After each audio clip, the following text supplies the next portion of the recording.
All right. To everyone drawn to the eerie, the unsettling, and the downright unexplainable, you're in the right place. If you live for stories that send chills racing down your spine and linger in your thoughts long after the lights go out, then get comfortable because this one hits different. Before we dive in, I've got to ask, where are you tuning in from and what time is it on your end? The stories. This park bench became the key to 5 disappearances. In many archived reports tied to a quiet suburban trail, one park bench kept showing up in every witness statement. The bench sat beside an older walking path that locals used for years, and it became the center of a strange pattern tied to 5 missing people. The story followed a 34-year-old technician named Braden Lyle, who lived a few miles from the park. He worked maintenance shifts at a small distribution center, and he often stopped by the trail after long nights on the floor. He used the spot to unwind and clear his head before heading home. His goal that morning in early autumn of 2021 was simple. He planned to sit for a few minutes and send a short message to his sister who had been asking about a ride the following weekend. Braden parked near the first turnoff, and he walked toward the bench while thinking about breakfast. The path was empty that morning, and the air felt colder than it usually did. He reached the bench, and he set his bag down while noticing fresh flowers near the base. He had seen flowers there before, but usually only 1 or 2. That morning, he counted 3 bunches, and each looked recently placed. He sat and opened his phone, and that was when he heard a faint snap behind him. He turned, but saw no one on the path. He listened for a moment, and he heard what sounded like quiet breathing near the small cluster of trees. He stood and called out a simple greeting, and he waited without moving. The breathing faded, and he felt uneasy enough to step back from the bench. A woman approached from the trail side and asked if he had heard something by the trees. Her name was Maren Ulrich, a 31-year-old caseworker who visited the trail on her days off. She pointed toward the bench and said she had seen a man sitting there 2 days earlier who vanished after dropping a small notebook. Braden asked what she meant by vanished. She explained that the man had walked toward the trees, and no one saw him leave the area based on her follow-up checks.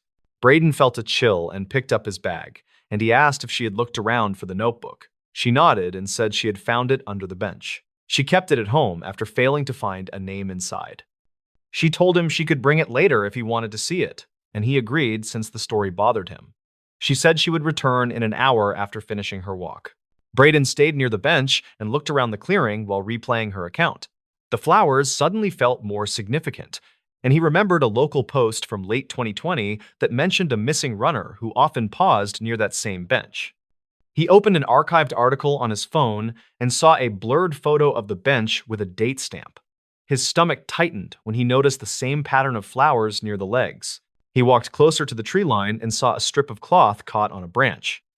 He reached up and pulled it free, and he noticed faint mud streaks along the fabric.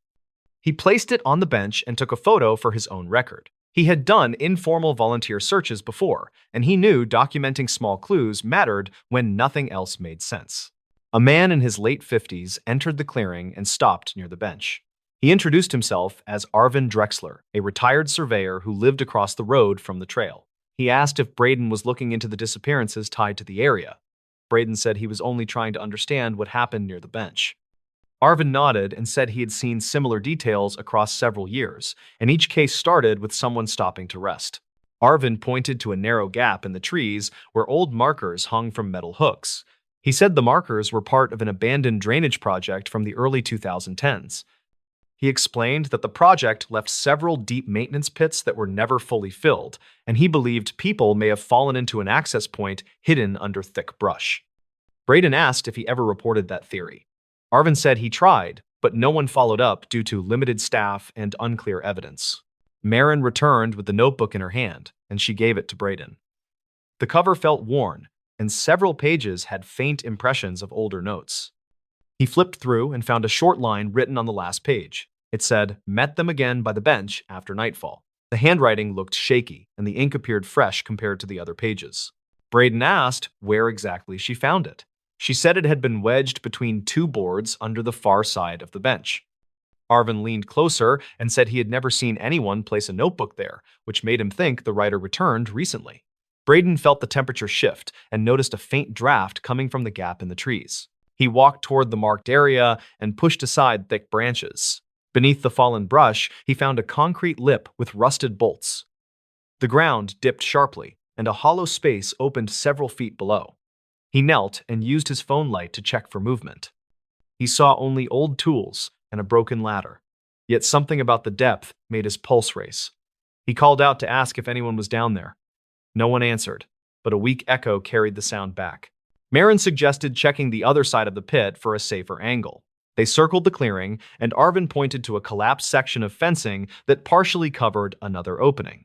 Braden cleared some branches, and he spotted a shoe near the edge. The rubber looked worn, and the sole pattern matched a detail from the runner case he had read earlier. He carefully reached for it, and he noticed dry mud around the heel. Braden asked Arvin to hold his phone while he photographed the shoe. Marin stepped back to avoid disturbing the area, and she scanned the surrounding branches for more fabric. She pointed to another strip caught on a higher limb, which matched the cloth Braden found earlier. They connected the pieces and realized someone had likely moved through the gap with enough force to tear clothing. Braden called a non-emergency line and reported the discovery. He gave general details without naming the notebook and said he believed an old maintenance pit posed danger to visitors. A dispatcher said someone would check the site later, though no estimate was given. That answer frustrated Braden, and he decided to take additional photos to support the claim. As he prepared to leave, he noticed the flowers again and realized each bunch marked dates close to older missing person reports. He photographed the flowers and compared their spacing to the article images. The match felt close enough to suggest someone used the bench as a memorial or a signal. Marin suggested the writer of the notebook might have met someone connected to those flowers, and the line about meeting them again could imply repeated encounters. Braden opened the notebook once more and touched the last page. He noticed tiny indent marks above the line that hinted at a torn message. He angled the page toward the light and saw faint shapes. It looked like someone had written a location reference before removing the sheet. He took a close photo, planning to use editing tools later to enhance the impressions. They decided to walk the perimeter of the clearing before leaving, and Arvin guided them to an older fire road behind the benches. The road had cracked pavement and faded tape lines. He said he once saw a person wearing a reflective vest walking that area at night during 2018. He never identified the person, but he remembered the pattern on the vest matched old county uniforms that were discontinued years earlier. Braden connected that detail to the notebook entry and wondered if the writer had followed someone who claimed to inspect the trail. Marin said the county stopped sending inspectors to that area due to limited funding, which made the sighting even stranger. Arvin agreed and said the person may have used an old uniform to avoid suspicion. They returned to the bench, and Braden looked at the wooden boards where the notebook had been found. He noticed scrape marks near the underside. He slid a hand under the frame and found a small metal clip. It felt loose, and he pulled gently. A folded paper slipped out and landed on the ground. He unfolded it and read a short handwritten note that said, "Follow the lights near the cutoff after dark." The writing matched the notebook. Marin covered her mouth and said the message made her think someone used small lights to guide visitors toward the maintenance pit.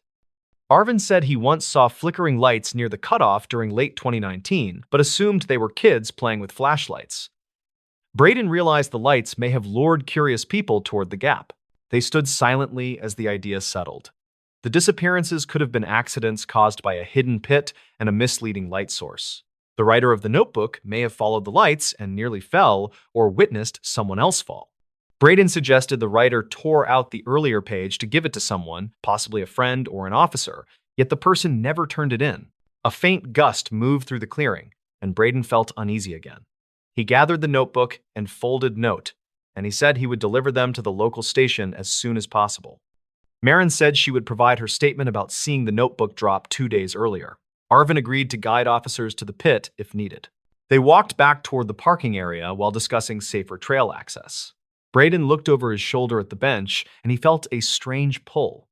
The bench had been a quiet place for years, yet its role in 5 disappearances seemed tied to simple mistakes, hidden hazards, and poorly understood signals left by an unknown person. The truth felt less like a supernatural mystery and more like a chain of overlooked warnings. Braden left the park with a steady resolve to push for a full inspection. He believed the answers were already there in the bench, in the flowers, and in the fragments of notes hidden under old boards. The truth only needed patient eyes to connect what had been ignored, and he hoped the next visitor would find the trail safer once those connections reached the right people. The stories. Why the police sealed off this roadside chapel. The small roadside chapel sat near a quiet county highway where drivers sometimes stopped during long rural trips.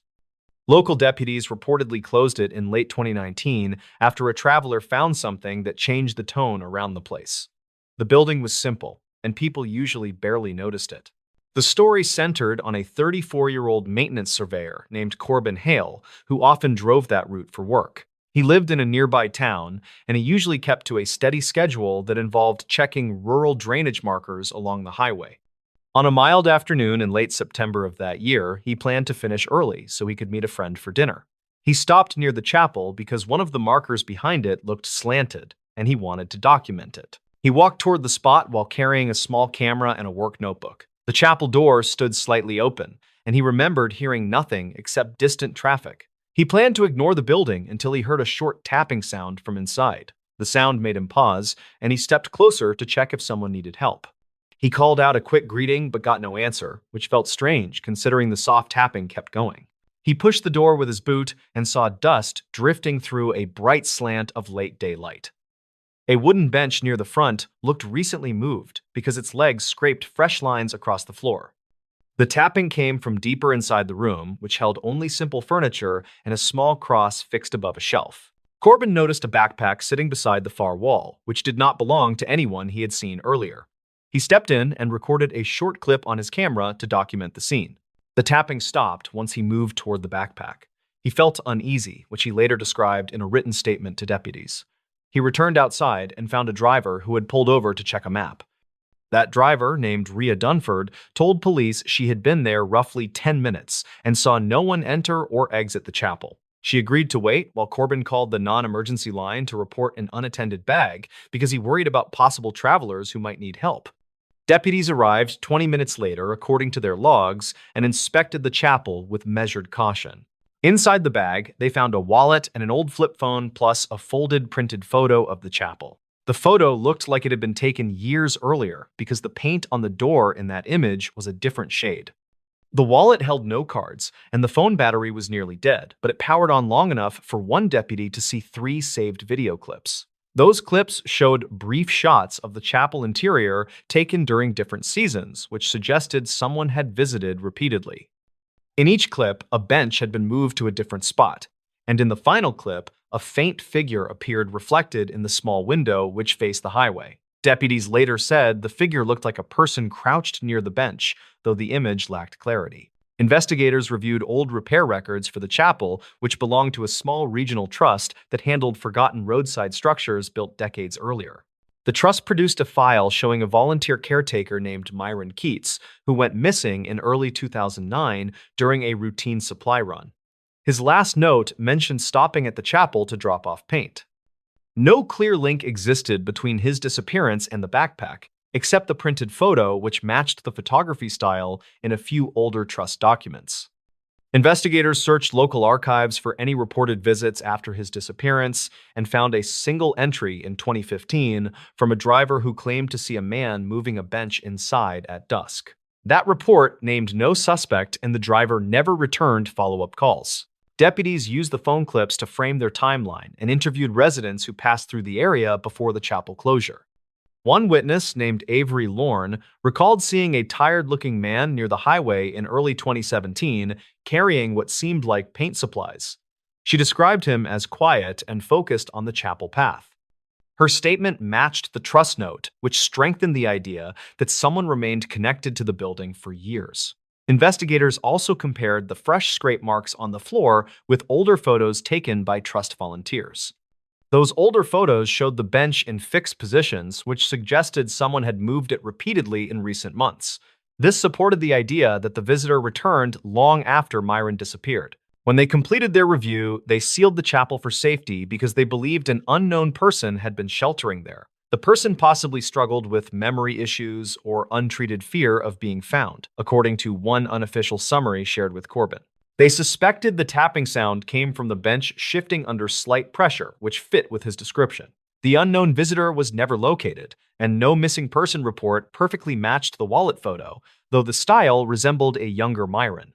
Authorities kept the case open, but treated it as a possible long-term wandering situation rather than foul play. Corbin later told friends that the chapel felt different when he drove past on later surveys. He thought about the way small, forgotten places can hold tangled stories that no one fully understands. He believed the closure made sense because it protected whoever might return, as well as anyone who stopped without knowing the hidden history. He still remembered the tapping sound and considered it a reminder that quiet places often carry quiet warnings. The stories?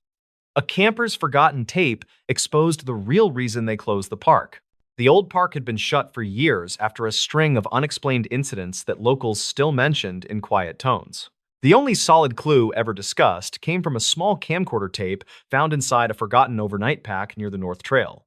The story followed a 26-year-old school technician named Lyle Rooker, who visited the park in early autumn of 2019. He worked long weeks in a crowded lab and wanted one quiet weekend before the winter rush returned. He drove out early on a Friday, hoping to film some wildlife and maybe catch a quiet sunrise near the ridge. Lyle picked a simple loop near a small lake and planned to reach a clearing before dark so he could set up his camp. He checked the weather, loaded his pack, then started the trail with a relaxed pace that matched the quiet feel of the woods. The place had been thinning in visitors for years, and he enjoyed the stillness while he walked toward the lake. The incident started when he noticed a narrow side path marked only by faded blue tape tied around a leaning pine. He looked at his printed map and saw no hint of that path, even though it seemed recently used by something heavy.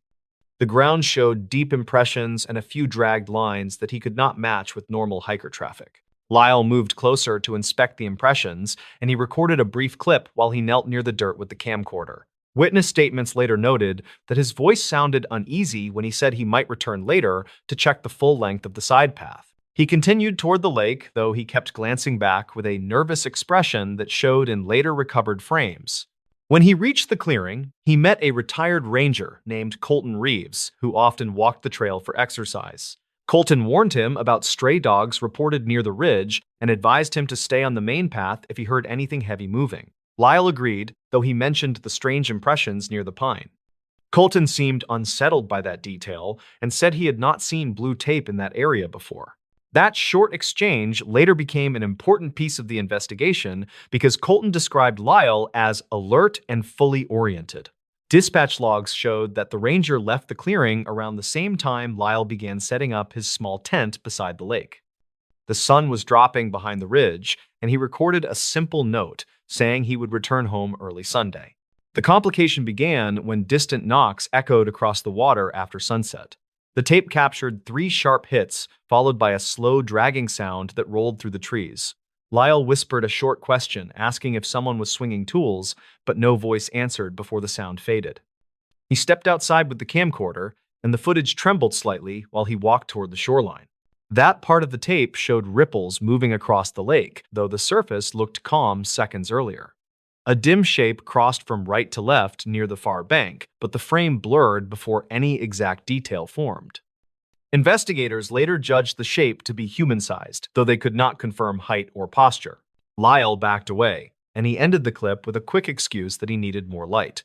Evidence gathered from his tent indicated he tried to sleep but stayed awake most of the night. His pack remained open, and he had placed the camcorder near the entrance so he could reach it quickly. Around 2 in the morning, a second set of knocks started. The tape recorded them with clearer tone, and they sounded closer to the clearing than before. Lyle stepped out and aimed the camcorder toward the trees near the side path. The audio picked up cracking undergrowth along with short breaths that suggested he was frightened, yet still curious enough to film. Then a faint voice appeared near the edge of the microphone range. The voice asked if anyone had seen the dog from the ridge and repeated the question twice. Investigators matched the voice to a missing hiker reported 3 seasons earlier, according to archived calls. That hiker had vanished during a late storm near the North Trail, and his final message referenced a stray dog that followed him across the ridge. The match was considered probable, though never confirmed, because the audio was worn with age. Lyle walked a few steps toward the sound, though he kept enough distance for a quick retreat. The tape showed a tall figure standing between 2 pines with an odd tilt at the shoulders. The figure swayed slowly, as if injured, and the lower right side appeared fixed in a stiff angle. Lyle asked if the person needed help. The voice did not answer, and the figure moved further into the trees without showing its face. The investigation deepened when rangers found Lyle's camp untouched the following afternoon with his tent still upright and his food sealed. His phone lay inside the tent with 2 attempted calls made around 3 that morning. The calls never connected due to weak signal. The camcorder was found near the base of the leaning pine where the faint blue tape had been tied. Search teams followed the side path and found more deep impressions along with a torn jacket fragment that matched the missing hiker's clothing from 3 seasons earlier. The fragment was caught on a low branch roughly 20 yards from where Lyle recorded the swaying figure. Soil samples indicated repeated movement through that area, though not enough to identify specific tracks. The twist emerged when investigators compared Lyle's final clip with an older wildlife survey recorded 6 years earlier. Both clips captured the same faint voice asking about the dog near the ridge. The survey team noted the voice, but assumed it came from campers beyond the tree line. The match suggested a pattern of someone or something calling from the same area across multiple years. The official report stated that the park remained unsafe due to unstable terrain near the North Trail and ongoing search efforts tied to older missing persons cases. Unofficially, several rangers believed the repeated voice signaled a person who wandered off the main path and survived through unknown means. They felt the figure avoided help and followed hikers who entered the side path after dark. Lyle was never found despite extensive searches that covered every marked route and several unmarked stretches. His camcorder tape became the final recorded clue, showing his calm approach that shifted to rising fear as the figure moved away. The park closed soon after officials reviewed the tapes and compared them with archived survey audio. The case left a quiet note in local reports, stating that people sometimes leave trails for reasons no one fully understands. The forgotten tape remained the clearest glimpse into those final hours, and it shaped the quiet acceptance that the park would not reopen in the near future. The closing line on the internal report stated that some paths stay hidden for good reasons, and not every question finds a safe answer. The stories. This lakeside pier hides something no one reports. Lodge crews in the region still talk about an old pier tucked behind a quiet lake that draws almost no visitors. They say the pier looks normal from a distance, yet people keep finding strange evidence near its end that never reaches public reports. In the summer of 2019, a maintenance worker named Ryland Keating drove out to that lake for a simple task. He was 29 and worked routine grounds jobs for a small county crew. That day, he only needed to replace a warped board along the outer section of the pier. He liked the lake because it stayed calm even during busy seasons, and he figured the job would be quick enough to finish before lunch. When he parked near the tree line, he noticed the lot was empty, which felt odd because anglers usually arrived before dawn. The air felt thick, and the water looked darker than usual, yet he kept moving because the repair order had been waiting all week. He set his toolbox near the first post, then started walking along the pier to check for softboards before carrying supplies to the far section. Halfway across, he heard a short knock against the underside of the pier, which he assumed came from drifting debris. He leaned over the edge to look for logs, but saw nothing moving. The sound happened again, just 2 boards ahead, and this time he felt a faint vibration under his boots. He stepped back and tried to decide if the pier was shifting because of wind, but the lake's surface stayed flat without any waves. He reached the final stretch where the railing changed from new planks to older, weathered pieces. A notebook sat against the inner corner near the last post, which made him freeze because the crew did not store items out there. The notebook looked soaked along the edges, and several pages had stuck together. He picked it up and flipped through the front until he found a name that he did not recognize. The entry mentioned fishing conditions from early spring and included a rough drawing of the lake that ended with a short line stating the water felt wrong that day. He set the notebook down and crouched to check the damaged board that needed replacing. When he pulled the old plank free, he spotted a small metal badge wedged between the beams. It had no markings other than deep scratch lines that looked deliberate. The badge felt cold and heavy despite the warm morning air. He wiped away dirt, then placed it inside his shirt pocket because he wanted to check county records later. Ryland returned to his truck for the replacement board and felt uneasy during the walk back because the knocking sound continued at irregular intervals. When he reached the trunk, he noticed mud streaks on his rear bumper that did not match his earlier tracks. The streaks started near the center, then curved down toward the gravel, as if someone had leaned against the vehicle. He looked around the empty lot and called out asking if anyone needed help. No answer came back. He carried the new plank to the end of the pier and installed it quickly because he wanted to leave. While tightening the final screw, he heard a voice from the tree line near the far side of the lake. The words were hard to understand, yet the tone sounded urgent. He turned and scanned the shoreline, but saw no movement except for a faint ripple near the reeds. He stood still and waited for another sound, then heard what he thought was the same voice repeating a short phrase. The wind picked up, which carried the sound across the water in a strange pattern that made it difficult to pinpoint the source. He packed his tools and walked back toward the lot. Before reaching the shore, he noticed footprints near the first post that looked fresh. They were smaller than his boots and pressed deeply into the wood, which suggested someone had been standing there minutes earlier. He followed the prints for a short distance until they looped back toward the reeds and stopped abruptly where the boards felt damp. When Rylan returned to the office, he turned in the repair report and mentioned the found notebook and badge. His supervisor asked him to set both items on a side shelf until someone from records could examine them. That afternoon, the supervisor checked archival calls for that area and found references to an unconfirmed missing angler from early spring. The angler had signed in at the visitor kiosk but never signed out. Crews searched the lake for 2 days, then scaled back when no solid evidence surfaced. Later that week, Rylan decided to look deeper into the notebook. He flipped through more pages and discovered entries describing odd pressure changes near the pier on quiet days. One entry detailed a single ripple moving against the wind and stopping precisely under the pier. Another entry described faint tapping at night that sounded mechanical. None of the entries suggested danger, but the tone shifted in the final pages as the writer mentioned seeing a person standing near the reeds who vanished before he could wave. Rylan checked weather logs for the period mentioned in the notebook and noted a rare drop in barometric pressure that occurred without a storm.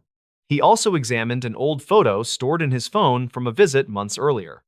In the photo, the lake looked normal, yet a small shape near the reeds reflected more light than surrounding water. He zoomed in and noticed a faint outline that resembled a shoulder above the surface. He thought it might be a lighting artifact, but decided to keep the image for reference. A week later, he returned to the lake with a coworker named Laramie Downs, who handled safety inspections. Laramie was older with years of field experience and usually dismissed odd reports, yet she agreed to help because she remembered the missing angler case. They arrived early and walked the length of the pier while checking for structural issues. Laramie tapped each beam with a small tool to test for hollow spots. When she reached the section where Rylan had found the badge, she paused because the sound changed. The beam gave a dull response, like something heavy sat under the structure. Rylan lay flat on the boards and lowered his arm to feel beneath the edge. His fingers touched a cold object that felt like metal. He reached further and pulled out a thin plate with holes drilled along one side. It looked like part of an old sonar bracket, but the lake had no recorded installations. Laramie suggested checking old maintenance logs from 2005 because the county once considered adding depth sensors for safety. She also noted the plate looked corroded only on one half, which indicated it had been partially shielded from water for a long time. They carried the plate to the truck and decided to walk the shoreline before leaving. Near the reeds, they found a small indentation in the mud that resembled a knee print next to a flattened patch of grass. The mark faced the lake as if someone had been kneeling to look at something. Laramie pointed out faint parallel lines near the water, which looked like drag marks. She photographed the area, then flagged it for a follow-up survey. Back at the office, Rylan compared the bracket plate with old schematics from a short-lived depth monitoring trial. He found a drawing showing 2 test brackets installed near the pier before the project was canceled. The logs stated the devices were removed after several malfunctions, but the final report accounted for only 1 bracket. The missing bracket had apparently fallen into the lake or been removed without documentation. The scratch lines on the badge matched the spacing of the holes on the plate, which suggested they had been stored or moved together at some point. Rylan checked weather sensors near the lake for unusual readings over the past year. Several early morning reports showed sharp changes in water temperature near the pier despite stable air conditions. He also found a dispatch log from late spring describing a caller who reported seeing a person waving near the reeds before disappearing under the surface. Responders searched but found no footprints and concluded the caller may have seen a bird landing. One night, Rylan returned to the lake alone because he wanted to verify something noted in the notebook. He walked to the end of the pier and stood still, listening for tapping. The lake stayed quiet until a single knock sounded beneath the beams exactly where he had felt vibration weeks earlier. He crouched and waited, then heard a softer knock that echoed against the metal bracket he had removed. He realized the sound pattern resembled the rhythm of small waves hitting a barrier, which made little sense in calm water. He shined a flashlight into the gap where the bracket had been and saw a narrow space that opened into a small cavity under the pier. Something metallic glinted near the back wall. He reached with a long rod and pulled out a rusted hinge attached to a bent bar. The pieces looked like remnants of an improvised tool. He placed the hinge on the deck, then noticed a wet footprint forming near the end post. The shape appeared in seconds, as if someone had stepped there recently. The board around it stayed dry while the footprint darkened. Rylan backed away slowly and pointed the light at the tree line. Nothing moved, and the air stayed silent. He waited for the footprint to fade, but it held shape for several minutes before drying unevenly. He documented the scene with his phone, then left the lake without waiting for more signs. Weeks later, the county closed the pier for extended maintenance and sealed the logs from public access. The missing angler case remained unresolved, yet several notes were added stating unexplained structural anomalies had been found near the outer section. Rylan kept copies of the notebook entries and the photo of the bright shoulder shape. He never returned to the lake, but told coworkers the pier held a mix of forgotten equipment and quiet warnings that did not reach official channels. He believed the clues pointed to someone spending secret time under the structure long before the angler disappeared. He also believed the knocking he heard came from shifting metal against trapped beams rather than anything mystical. Still, the unexplained footprint remained the detail he never understood. Today, the lake sits quiet behind dense trees, and the pier shows new boards that look identical to the old ones. Locals say nothing strange happens there anymore, and officials agree. Rylan thinks the place carries its own quiet trail of missed signs, and he hopes they stay buried where they cause no more stories. The stories. What a night janitor found behind the vending machine. Roughly 10 years ago, a late shift incident at a small distribution center led to a report that never reached public records. The file described something a night janitor found behind a vending machine after a quiet shift turned strange. Rylan Cho worked nights at a regional packing warehouse on the edge of a mid-sized town. He was 37 and had been there almost 7 years. He liked the silence after midnight and usually finished his route with music in his earbuds. On this particular night, in late spring of 2014, he wanted to clock out early and get home before a storm hit the valley. He started in the loading bay with a simple goal for the night. Finish his checklist, empty the bins, and mop the narrow hallway near the break room before the wind picked up outside. The building felt colder than usual, and the air system made a steady hum that covered most small sounds. The incident began around 1:30 in the morning when Rylan passed the break room and saw the vending machine screen flick on by itself. The machine had been glitchy before, so he did not think much of it until he noticed the light did not show the usual bright menu. Instead, it looked dim with a strange gray shimmer moving across the glass. A soft tapping sound came from behind the machine. Rylan stepped closer and asked out loud if someone was stuck. He expected no reply. The tapping repeated 2 times with steady rhythm. He backed up a little and checked the doorway leading to the maintenance hall. No one else should have been there since the last forklift crew left hours earlier. He went to find the shift supervisor but realized he was alone for the next hour since the supervisor had gone to the far lot to handle a truck issue. Rylan returned to the break room and watched the machine again. The shimmer on the screen grew lighter, then faded. He unplugged the power cord to reset it, and the tapping stopped. When he pushed the machine slightly, he felt something resist from behind. The machine sat tight against the wall with no gap. He moved it a few inches and saw a narrow, dark space behind the right side panel. Something metallic glinted inside the space. Rylan grabbed his small work light from the janitor cart and angled the beam toward the opening. A metal box covered with dust sat wedged between the drywall and the machine frame. The box looked old. The lid had a faded sticker with part of a name scratched off. He reached in and pulled it free. Inside were 3 items: a small bound notebook, a thin plastic badge with a photo rubbed almost blank, and an audio recorder the size of a deck of cards. The notebook smelled musty.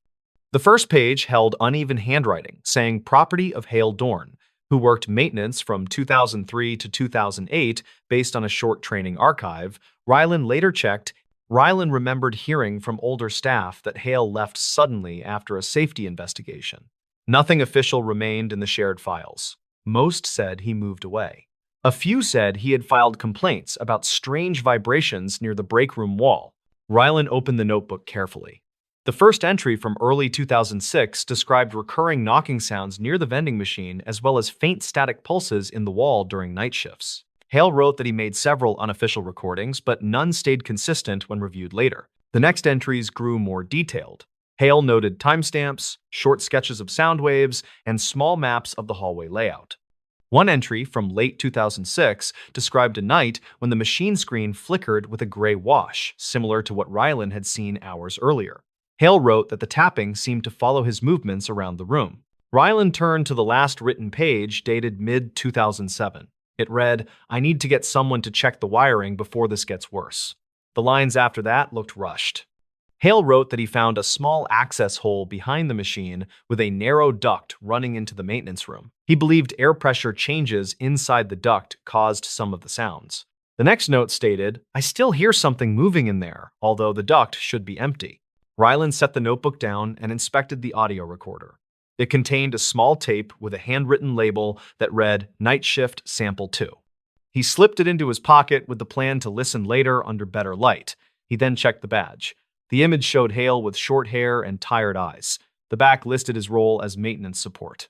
Rylan pushed the machine farther from the wall to look for the duct mentioned in the notes. A narrow circular opening near the baseboard revealed an old service channel that ran behind several rooms. It had not been used in years based on the dust and cobwebs. The channel connected to the maintenance room and likely carried air back when the building used a different system. He crouched closer and felt a cool draft from deep inside the channel. The draft moved in a steady pulse instead of a constant stream. When he leaned nearer, he heard a faint scrape followed by two soft taps. He jumped back and called out if anyone was inside. No reply followed. Rylan stood still and waited for another sound. 3 minutes passed quietly. He reached into the opening with the work light and shined the beam across the first few feet. Dust floated in the narrow space and nothing moved. The scrape sound did not repeat.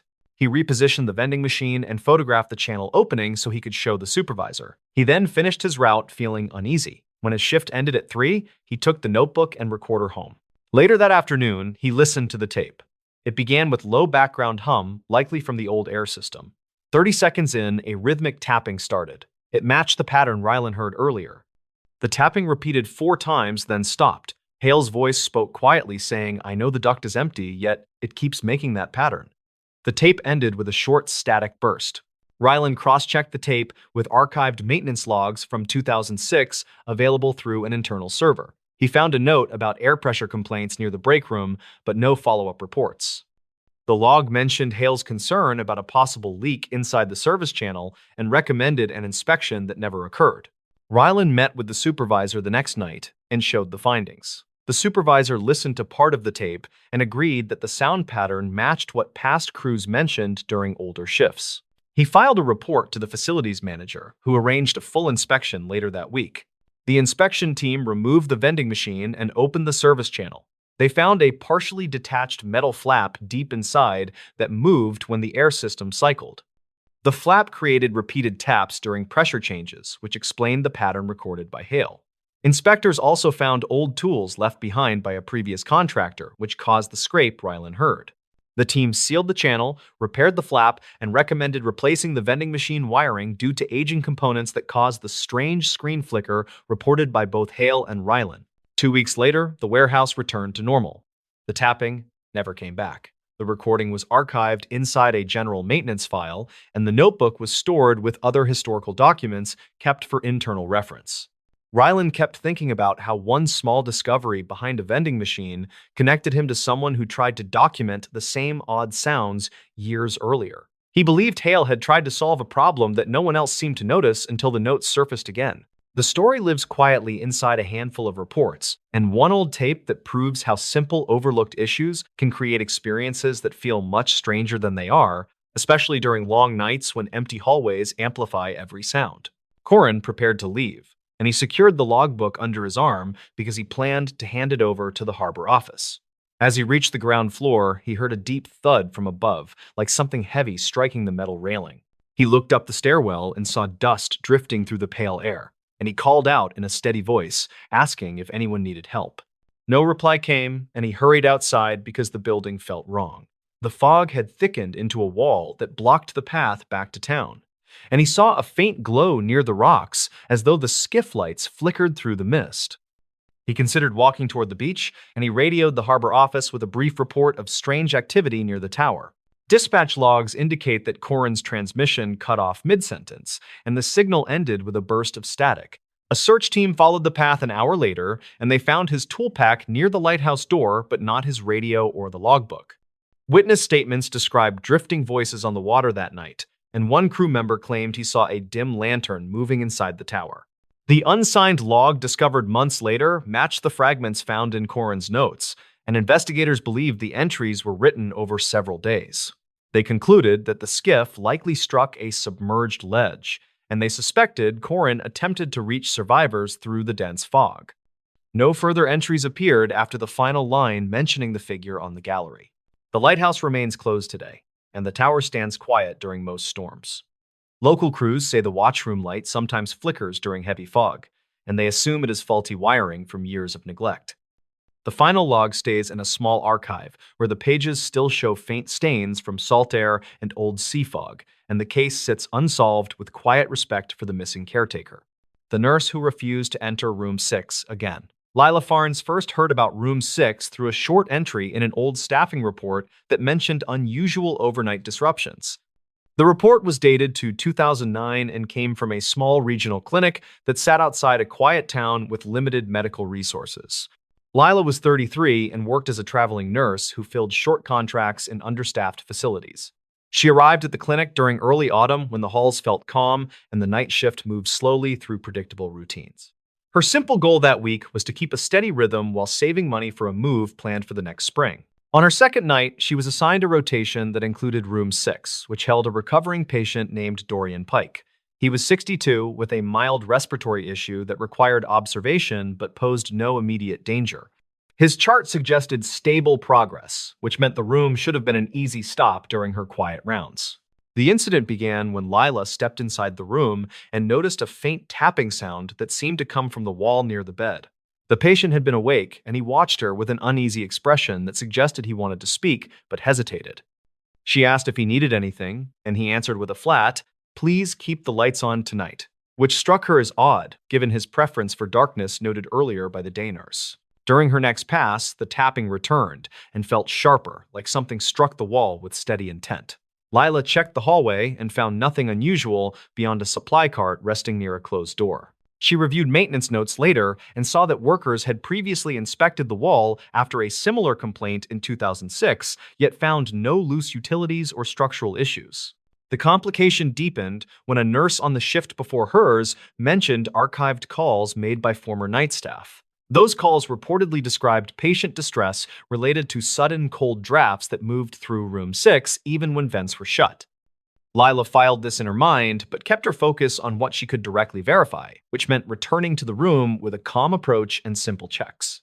When she entered again, she saw Dorian clutching the call button with both hands and staring at the same wall that had produced the tapping. He whispered, "They move through here," which confused her because he had no history of disorientation and his oxygen levels looked normal.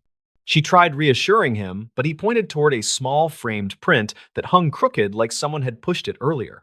Lila documented the scene, then stepped into the hallway to compare notes with the evening charge nurse named Brenton Shaw. He was in his late 40s and had worked the clinic for many years, which gave him perspective on long-standing issues. Brenton admitted that room 6 had frequent incident logs related to unexplained noise, but he never saw anything dangerous, so he kept assignments unchanged. The investigation began after Dorian reported that someone had touched his arm during a period when no staff had entered the room. Lila checked the security panel near the nurse's station, which showed timestamps for door openings captured by the badge sensor. The logs indicated her previous visit, followed by a long gap with no recorded entry, which made his claim puzzling. She then reviewed older patient notes from 2003 to 2008, which described brief episodes of agitation from individuals with no history of anxiety. Several mentioned hearing movement behind the wall near the bed, and one wrote that a picture frame had tilted during a quiet stretch. These details were small but consistent, which encouraged her to look for a physical explanation. Lila asked the maintenance lead named Corbin Rusk to inspect the wall after her shift ended. He brought a handheld thermal scanner and ran it across the surface while she watched from the doorway. The tool showed a thin vertical band of cooler temperature that did not match the building layout, which suggested an unregistered cavity or narrow chase behind the drywall. Corbin returned during daylight with a small borescope camera designed to look behind tight spaces. He located a hidden seam in the corner that had been painted over during earlier renovations. When he guided the camera inside, they saw a slender gap between structural supports where unsecured pipes ran without proper insulation, which explained both the cold drafts and the intermittent tapping. The twist emerged when Corbin followed the pipes farther and discovered that the cavity connected to an abandoned service chase sealed decades earlier, according to archived renovation notes. That chase once linked several rooms, including room 6, where older patients had repeatedly complained about footsteps at night. The noise likely traveled along the hollow space and grew sharper as the building shifted during temperature changes. Lila returned to Dorian with the findings, which eased his fear because it gave something concrete to replace earlier uncertainty. She watched him relax when she explained how air moved through the gap and how small vibrations struck the wall during normal settling. He nodded and said, "That makes more sense than what I thought," which helped restore predictable routines for the rest of his stay. The payoff became clear a few days later when the clinic sealed the gap with proper insulation, which stopped the tapping that had bothered so many night staff over the years. Lila felt relieved because the solution fit every clue she had gathered from logs, witness comments, and earlier maintenance records. She no longer feared the room and worked her shifts without hesitation. Still, she remembered the moment she first stepped into room 6 and sensed tension that felt older than her short assignment. She knew many stories deepen when fearful people misread unfamiliar sounds, but she also understood how convincing those moments can feel. Later, she often said that small mysteries usually shrink under steady checking and clear evidence, which matched her experience at the clinic. Lila finished her contract without further issues and moved to her next job carrying a quiet confidence shaped by those nights. She still thought about Dorian and the relief in his voice after learning the real cause behind the unsettling moments. Room 6 stayed sealed and silent after the repairs, which meant future patients would sleep without wondering what moved behind the wall. The stories. This photograph found in a mailbox changed everything. The photograph turned up inside a rusted mailbox behind an old duplex that once housed 3 families during the late 2010s. It reportedly connected to an unsolved disturbance that drew police cars for weeks without any formal statement from local officials. Rylan Mercer was 32 and worked as a junior claims adjuster who spent most days reviewing accident photos sent by clients across the region. He had driven out to the duplex to help his cousin move into a cheaper place after a messy breakup that happened earlier that year. He wanted a quiet afternoon with simple tasks that could end before dark since the neighborhood felt uneasy even in daylight. The plan changed when he noticed the leaning mailbox behind the fence with its lid jammed open from years of sun damage. Something inside caught the light in a way that bothered him, and he reached in without thinking much about it. His hand closed on a stiff envelope with no stamps and only a smudged date that looked like it read 2014. Inside was a single photograph that showed the back lot of the same duplex, with a figure standing near a basement door. The figure seemed to stare at the camera, even though the face was blurred under the bright reflection that hit the glossy print. A handwritten note on the bottom edge read, "He never left," and the words felt rushed, as if written during real fear. Ryland showed the photo to his cousin, who shrugged and said the basement had been locked for years due to repeated flooding. His cousin had heard faint stories from the previous tenant, who claimed someone used to sleep down there during colder months. Nothing in the story felt sharp enough to explain the strange energy captured in the photograph.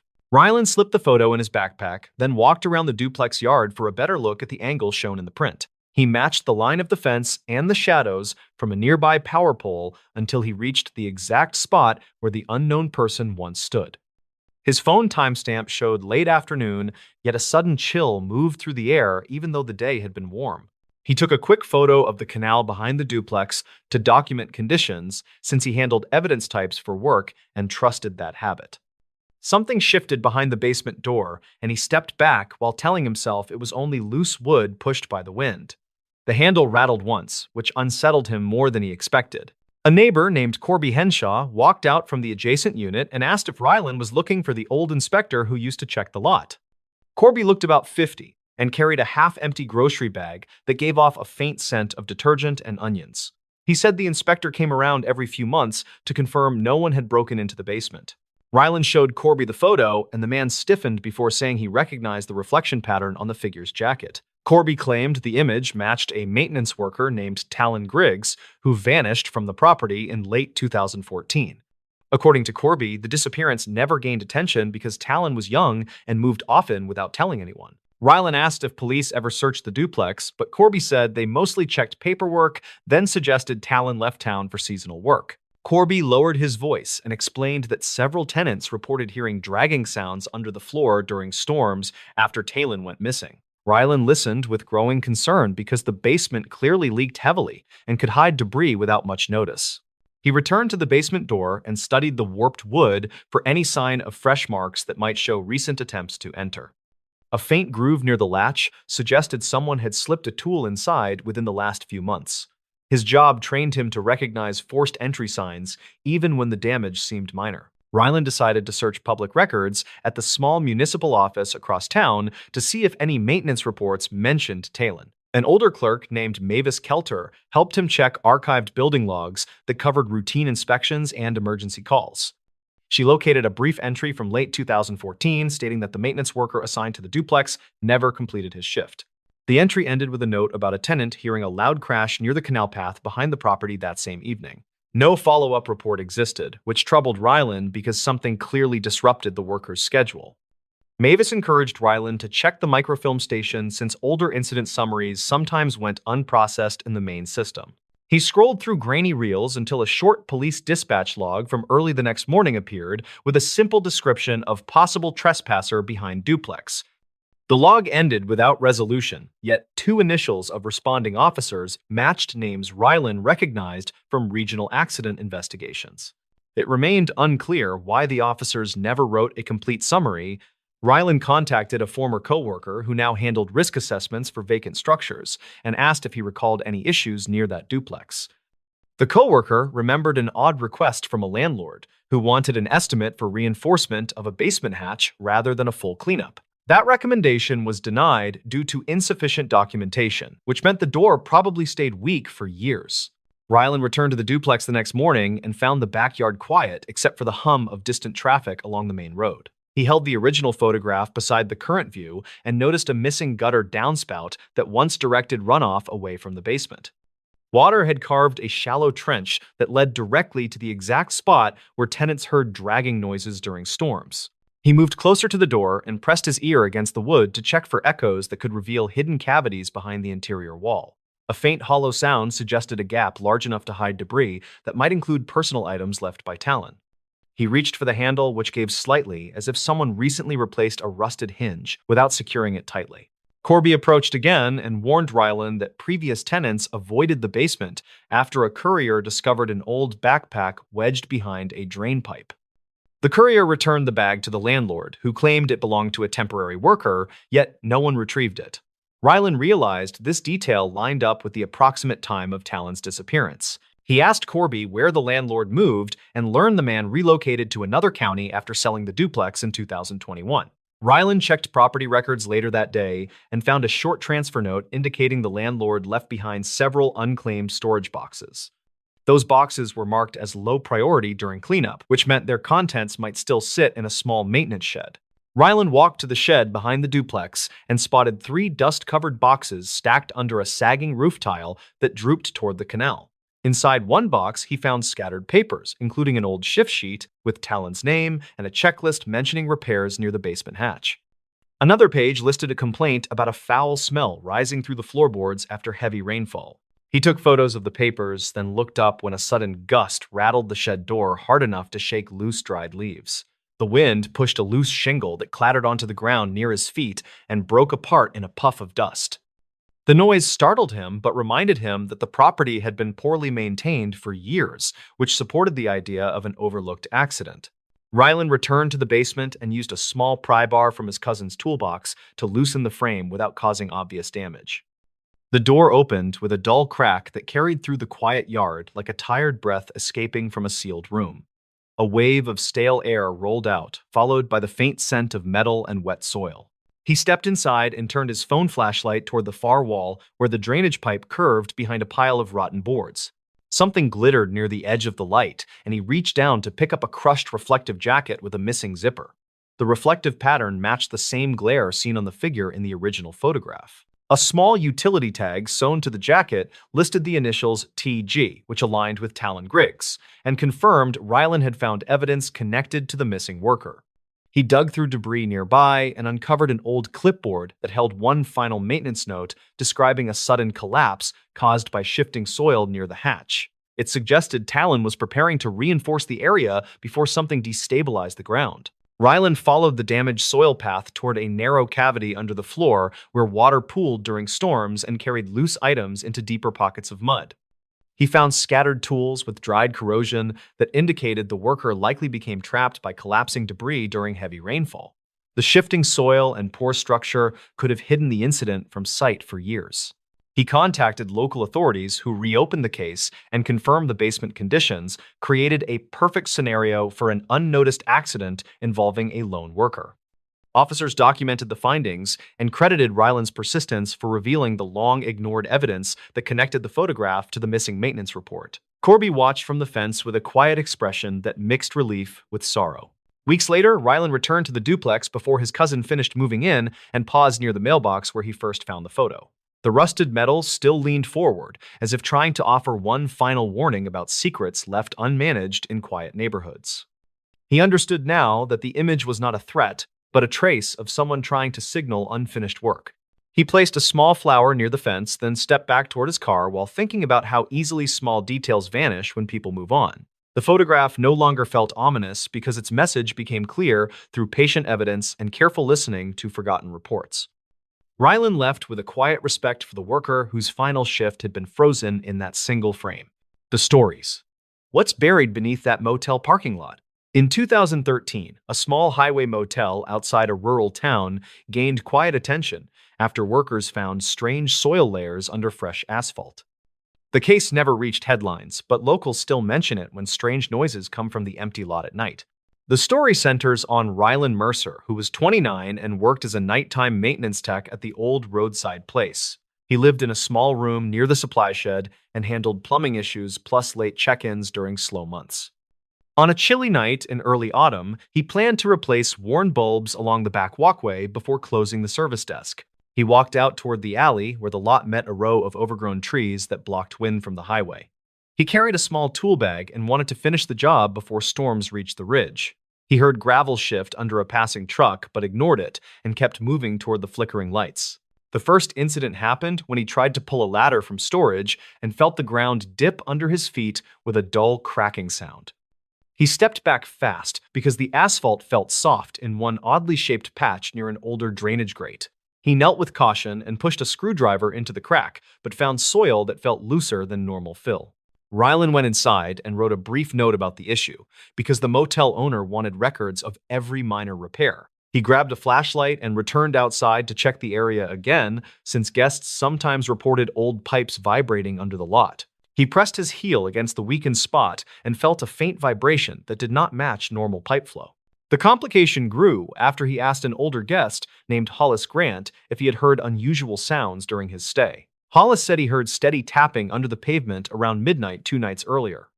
He said the tapping felt rhythmic and a slow pattern that reminded him of someone knocking through thin wood. Rylan wrote the detail in his small notebook because he wanted a full record for the owner. The next morning, he looked at archived maintenance logs stored in a dusty drawer near the office printer. He found an entry from 2009 that noted settling issues under the same section of the lot without any follow-up record. The note simply said that workers filled a shallow dip with recycled asphalt after heavy rain, but never investigated deeper layers. He walked back outside and scraped away loose chunks of pavement until he reached a thin patch of older concrete mixed with cracked gravel. He noticed faint marks in the old material that looked like parallel lines spaced evenly in a pattern similar to a box lid. He pushed his flashlight beam through the cracks and saw a dark void below the thin concrete sheet. Rylan called his friend Linton Fry, who worked part-time with a local cleanup crew that handled abandoned structures. Linton arrived after lunch and helped test the hollow area with a short steel rod used for soil checks. The rod dropped several inches into the void, and produced a hollow thump that sounded too sharp for natural erosion pockets. Ryland felt uneasy but wanted clear evidence before alerting the owner. They cut a small square in the weakened concrete using an old rotary tool from the supply shed. Dust scattered across gravel as the square lifted with surprising ease. Underneath was compacted dirt mixed with thin scraps of plastic that looked melted by heat. Ryland reached in and pulled out a small strip with faded printing that looked like part of a safety warning from older storage bins. The deeper investigation started when Ryland found an old photo taped inside the maintenance log he borrowed from 2009. The photo showed the lot before renovations in 2006 and included a small storage cabin that no longer existed. A handwritten note on the back said the cabin caught fire during a storm, but details were never shared with newer staff.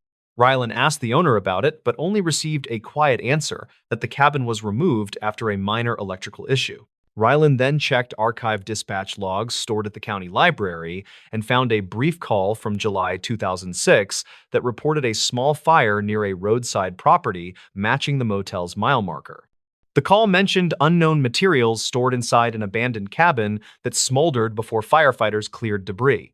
No injuries were reported, but the log said a chemical odor lingered during the cleanup. He returned to the void under the lot and dug deeper with a small garden trowel he kept for landscaping tasks. 2 inches down, he uncovered brittle wood fibers coated in a hardened black residue that smelled faintly metallic.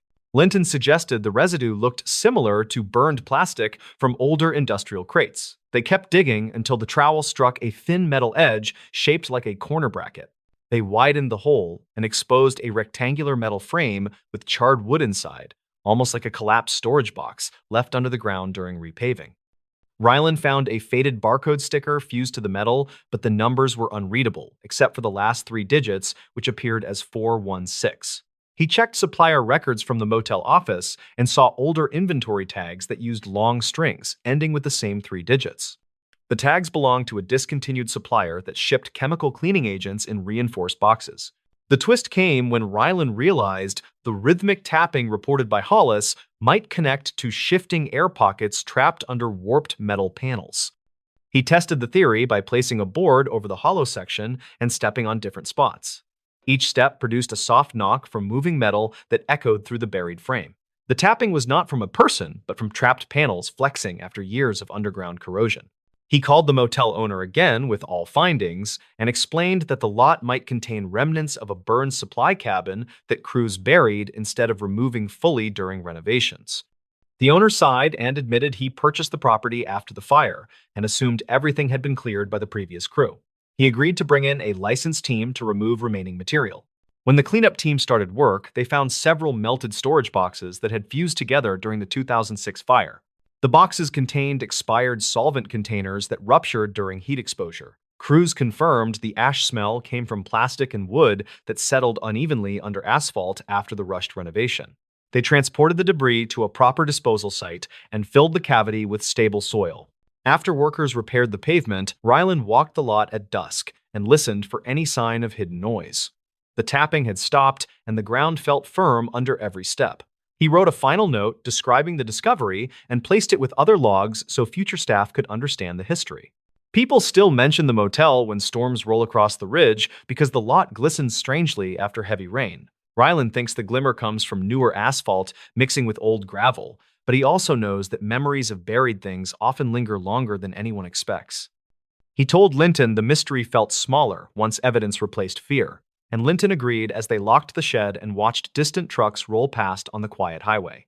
The stories. The mine shaft everyone avoids after one winter shift. Hushed stories about a troubled winter shift lingered around an old mining town where people rarely challenged its harsh land. Locals claimed the trouble began after a night when a minor accident exposed something deeper than ice inside an abandoned shaft. Ryder Halden was 34 and worked as a maintenance tech for a small mining contractor that handled seasonal repairs. He arrived in the area during early winter to inspect older ventilation lines after a storm damaged several service roads. He hoped to finish his tasks fast because he planned to drive south before deeper snow arrived. His simple goal was to check the inactive shaft called Northcut and file a routine report that usually required little effort. The incident started when Ryder reached the frozen service trail and noticed fresh tire marks that did not match company vehicles. He studied the tracks because they curved sharply near the locked entrance, and he felt annoyed since trespassing caused delays. He followed the marks for a short distance and found the company padlock on the gate sitting open in the snow. That immediately changed his plan because an unlocked gate meant he needed to walk inside and confirm that no one had entered recently. The complication grew once he stepped into the dim first chamber and heard a steady tapping sound echoing from deeper tunnels. Ryder paused because the mine had been inactive for more than 10 years, according to archived maintenance logs stored in the base office. He tried to convince himself that melting ice caused the noise, yet the tapping kept a slow rhythm that felt intentional. Nearby walls held old chalk markings that matched diagrams found in earlier reports, though he spotted one new line that seemed recently drawn. He documented the finding with his work phone because unusual markings required clear evidence for supervisors. The photo captured a faint boot print beside the chalk line, and that raised his concern further. Ryder checked the archived inspection sheets stored on the local server earlier that morning, and none mentioned any recent site visits other than his. He decided to walk deeper because standard protocol ordered a full sweep whenever unauthorized signs appeared. He carried a small lantern since the wired lights no longer functioned after their power source was removed several years prior. During his investigation, he followed the tapping while keeping his pace slow, and he noticed the pattern shift whenever he stopped moving. Ryder wondered if frozen beams strained under winter pressure, yet the sound seemed too controlled to match structural stress. The tunnel floor held dusty rail tracks once used for small carts, and he saw scattered debris that did not appear in previous photos taken during a 2018 inspection. Among the pieces, he noticed a bent metal badge with faded lettering that seemed older than the shutdown date. He recorded its location because older equipment sometimes surfaced during thaw periods, and supervisors liked accurate notes. The tapping finally ceased near a narrow drop that led to a secondary shaft called split turn, according to age diagrams.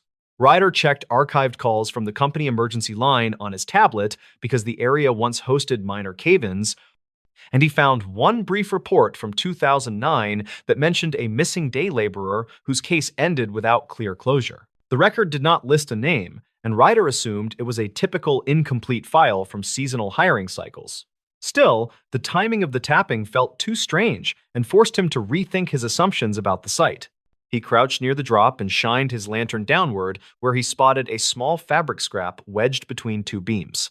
The scrap looked newer than the surrounding decay, and he recognized the color because it matched safety jackets issued during recent winter shifts at the company depot.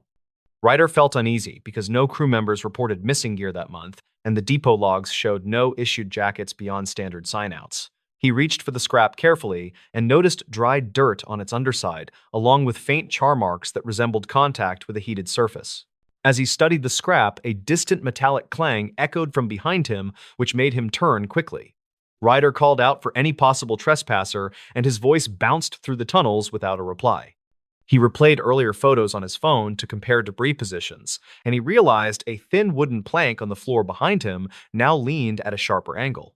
He felt certain he did not touch it earlier, so he took another photo, planning to discuss it with security because possible movement indicated human presence or shifting beams. Ryder climbed out of the narrow section and moved toward the first chamber, using the lantern to check each corner. On the way, he discovered a shallow scrape on the wall that looked freshly made, and the chalky dust sat loose on the ground below it. He checked his steps carefully because he wanted to avoid contaminating the scene before proper documentation. He snapped a photo and noted its timestamp for supervisors, who required clear tracking of each entry detail. As he reached the first chamber, the cold air felt sharper and carried a faint burnt scent that had not been present earlier. Ryder scanned the floor for heat sources, but found only patches of frost that melted near the gate. He felt confused because the temperature should have dropped consistently inside an inactive shaft during winter storms. His attention returned to the open padlock because fresh scarring around its hinge suggested someone forced it quickly rather than using a key. He stepped outside and followed the tire tracks up the service trail. The sun hung low and gave the snow an orange tint that made details easier to spot. Ryder found a second set of prints beside the tire marks, which looked like boots with shallow tread, and the stride pattern suggested a slow walk. He recorded this because incidents involving unauthorized visitors required complete documentation for liability protection. The prints led toward a bend where the snow deepened around an old equipment shed with a cracked metal roof. At the shed, he found the door slightly ajar and signs of recent activity like disturbed dust and dragged footprints. Ryder pushed the door open and found a large portable heater tipped on its side with a melted patch around its vent. The heater model matched units removed from service years earlier due to overheating risks, and he knew they remained stored at a warehouse miles away. Ryder checked the shed floor and found more scraps of the same jacket material he collected earlier, which suggested a link to the heater incident. Tapping returned faintly from the direction of the mine, which forced him to choose between returning to safety or completing his sweep. He paused because protocol permitted retreat when structural risks arose, yet he believed the evidence required a clearer connection. Ryder replayed the metallic clang in his mind and concluded that the noise did not match natural stress shifts.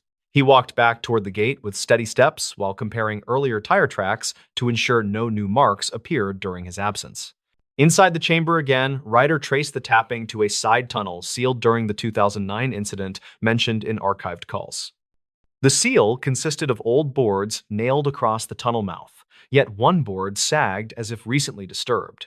He lifted his lantern and saw soot on the edges that resembled the heater melt pattern from the shed. Ryder removed gloves and checked the temperature of the soot but found it cold, which meant the disturbance happened earlier.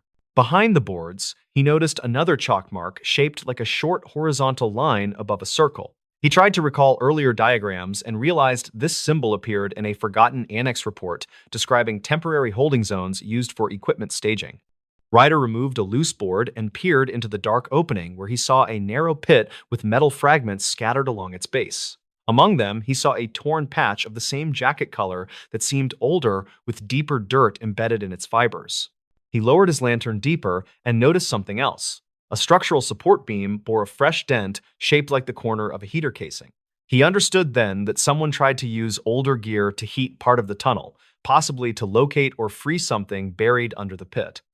This linked the heater scrap, soot marks, and scorch on the jacket pieces into a single sequence, suggesting a recent search attempt. Ryder backed away because he realized the person or people involved might still be nearby. Before leaving, he noticed his lantern flicker and then regain strength. The tapping stopped again, which heightened his urgency. Ryder stepped out into the open trail and felt the frozen wind strike harder as he reached his truck. He contacted dispatch and requested a site lockdown due to signs of unauthorized entry and possible hazardous activity. Dispatch promised to send a team after sunrise, since travel remained dangerous during heavy winter. A follow-up investigation reportedly found additional heater fragments inside the shed, along with prints that matched no employees. Witness statements from nearby residents mentioned a person seen in a bright jacket entering the service trail 2 nights earlier. No one confirmed the identity, and footage from an old roadside camera offered only a blurred outline walking toward the gate. The pit area remained sealed after teams scanned it with ground sensors that detected minor voids but no confirmed remains or trapped equipment. Ryder later reviewed his photos and noted that the chalk symbol above the circle matched older maps that marked forgotten test zones unrelated to recorded accidents. Supervisors concluded that someone might have misinterpreted the old reports and attempted an unapproved search inside the shaft. They reinforced the gate and added warning signs that urged people to avoid the trail during winter shifts. To this day, the mine shaft remains closed, and locals still talk about the tapping that drifted through it that season. Ryder kept his notes stored on his tablet because he believed the sounds came from shifting beams rather than any hidden person. Yet he understood why others felt uneasy when passing that trail, especially when winter storms made the land crack and echo in unpredictable ways. The stories. The bus route no driver volunteers for anymore. Mason Kiernan had heard about Route 74 from older drivers, who spoke in quiet tones that never carried far. They said the trouble started in the late 2010s after a strange series of reports reached dispatch. Nothing dramatic was proven, yet every account shared the same route and the same stretch of road. Mason was 34 with 6 years on the job, and he handled his shifts without much worry.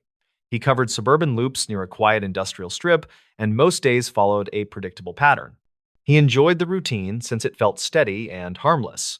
When his supervisor asked him to cover Route 74 one cloudy afternoon, he agreed before he remembered the warnings. He showed up early at the depot that day, hoping to review the old logbooks stored in a dusty metal drawer near the operations office. The previous drivers had left short notes that felt rushed and uneasy. One entry from late 2016 mentioned a recorded thump on the rear exterior panel that matched no visible damage. Another entry filed in early 2018 reported an unknown passenger leaving muddy prints that ended halfway down the aisle. Mason drove out a little before 4 that afternoon. The route crossed through residential blocks before curving toward the old mill road that ran along an abandoned railway cut. He planned to complete the loop without focusing on the rumors. The bus felt solid, and the passengers were few. A pair of teenagers sat near the middle seats while an elderly man checked his phone with slow movements. The incident started as Mason merged onto the mill road. His side mirror reflected something darker than the usual late daylight. He caught a shape near the tree line that looked like a person leaning slightly forward. When he blinked, the shape was gone. He told himself it was nothing unusual, since shadows often stretched strangely near wooded areas. Still, he noticed the elderly man glancing toward the same window, as if he had sensed something too. A mile later, the teenagers hit the stop cord. Mason opened the doors, and they stepped out onto a fading concrete pad. As the doors shut, one of them tapped the glass and pointed toward the rear of the bus. Mason reversed the angle of his mirror and saw a smear across the lower panel. It looked wet, like someone dragged a hand along the metal. He checked the road behind him and saw no one there. The teenagers shrugged before walking away. Mason continued toward the loop turn, focusing on the sound of the engine. The noise seemed slightly off-pitch. He kept his speed steady, but sensed a weight shift near the rear section. The elderly passenger moved closer and asked if everything was all right. Mason told him the engine felt warm but stable. The man nodded and mentioned hearing a hollow tapping near the back wall. At the final stop of the loop, the elderly man stepped out, leaving Mason alone for the return run. He checked the exterior panel and found the smear dry like dust pressed by a damp glove. The shape continued a few inches beyond the edge, as if the contact started slightly off the surface. He wiped it with his sleeve and felt grainy residue flake away with an odd metallic smell. He climbed back inside and started the engine.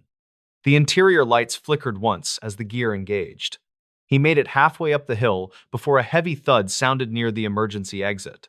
He braked and listened. Another softer thud followed, like something shifting its weight. He walked down the aisle with slow steps and checked each row. The seats were empty, and the air felt colder than it should for that hour. Near the back seat, he noticed a set of partial prints on the floor. They were narrower than a normal shoe, but shaped like someone walking with uneven pressure. The prints stopped exactly where previous notes claimed they ended. He crouched low and found a fragment of dried soil that did not match the usual clay from the area. It held a reddish tint closer to iron dust from the old mill yard. Mason reached dispatch through the radio and reported the noises. The operator told him to return the bus for inspection, since archived calls from earlier years mentioned similar sounds. He kept the radio open as he returned to the wheel. The air inside felt charged, like static gathering before a storm. On the way back, he passed the same hill where he had seen the shadow near the trees. The mirror caught movement again. This time, he saw a figure standing perfectly still on the narrow shoulder. The figure wore something loose that blended with the background. The face seemed pale, though he could not see details clearly. The figure vanished between glances without any sign of retreat. A minute later, a faint tapping started along the rear exterior. It rose in 3 short bursts that matched a steady rhythm. He recognized a pattern similar to someone hitting metal to test thickness. He held the wheel tight and kept driving until the depot gates came into view. Mechanics met him near the garage. They checked the exterior and found thin scratches near the rear panel that shaped a curved line not caused by branches. The residue he had wiped earlier fell into a small tray and produced a metallic odor stronger than before. One mechanic mentioned that earlier logs described identical residue after drivers reported seeing a lone figure near the mill road in late 2017. The supervisor asked Mason to retrace the interior for any objects left behind. He searched each row with a handheld light. Near the same spot where the prints ended, he found a torn strip of cloth hanging from the seat frame. It felt oddly cold, even under the warm light. The cloth carried the same reddish tint as the soil fragment. Later that night, the depot reviewed old dash recordings from previous years. Most footage showed nothing more than faint reflections. However, one clip from mid-2019 captured a blurred outline moving along the side of a passing bus. The outline kept pace for several seconds before fading near the same hill where Mason saw the figure. Investigators compared the footage with archived local reports. They found mention of a worker who disappeared near the mill site in late 2015. The report never confirmed foul play, and the search ended without results. There was no official link connecting that case to the strange events on the route, yet the timing matched the earliest driver notes. Mason stayed quiet as the supervisor reviewed the findings. The bus still sat idling with a low rumble that hummed through the concrete floor. A mechanic tapped the rear panel and noted that the metal vibrated oddly like a surface recently struck from the outside. Another mechanic mentioned hearing a faint echo that felt delayed by half a second. The depot decided to suspend Route 74 until the buses could be tested. Drivers whispered that the figure near the hill might be tied to the worker who vanished years earlier. No one claimed solid proof, yet the pattern of sightings, sounds, and residue lined up too closely to ignore. The supervisor circulated a memo explaining that the route posed operational risks due to repeated, unexplained interference. Mason drove home that night feeling the weight of everything he had seen. He replayed the moment when the figure appeared in the mirror. He tried to decide if it looked like a person seeking help or a shape formed by shifting shadows. The cloth fragment still felt cold in his memory, though he never touched it again. In the weeks after the suspension, several commuters asked why the route closed. Officials told them the road required maintenance due to instability near the railway cut. Only a few people mentioned the old rumors. Some said they once saw someone walking the hill at dusk, though none described a clear face. Mason returned to his regular loop and kept his focus on safe runs. He never requested Route 74 again. Whenever the topic surfaced among drivers, he listened quietly without adding his story. He knew what he had heard and seen on that road. He also knew that the evidence, while thin, repeated across years with unsettling consistency. The depot finally retired the buses assigned to that route. They stored them in a corner lot away from the main garage. On calm nights, staff claimed to hear soft taps on the panels as if something moved inside the old shells. No one investigated because the sound stopped whenever a door opened. Each time Mason passed the lot, he felt a chill rise along his arms. He believed the events were real, even if no official report could confirm them. Route 74 remained closed, and no driver stepped forward to revive it. The story faded from public view, yet those who worked at the depot understood why the route stayed empty. They remembered how it felt to sense a presence following the bus, and they knew some roads carry histories that never fully settle.